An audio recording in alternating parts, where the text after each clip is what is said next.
6 కేసులు దాదాపు 74 మందిని అరెస్ట్ చేసి మా మీద కేసులు పెట్టినాం. మొన్నటి దాకా మీ కేసులకు భయపడం, ఇప్పుడు ఇంకా 100 పెట్టుకోండి.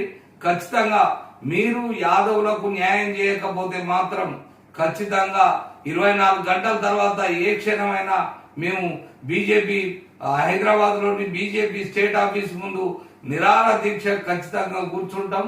మేము ఇది చివరిసారిగా చెప్తున్నాం. ఎందుకంటే గతంలో ఎన్నో మా ఓల్డ్ సిటీలో మా బాలరాజు యాదవ్ ఇవ ఐఎస్ఐ ఉగ్రవాదులు చంపితే ఇంతవరకు కూడా మీరు నోరు మెదపలే, వారి కుటుంబానికి న్యాయం కూడా చేయలేదు. ఈ విధంగా మా యాదవులు మరి బీజేపీ పార్టీకి మరి పనిచేసే క్రమంలో చనిపోతున్నారు, దాడులకు గురవుతారు, భార్య పిల్లలకు దూరం అవుతారు, డబ్బులు ఖర్చు పెట్టుకుంటున్నారు, అయినా కానీ న్యాయం చేయట్లేదు.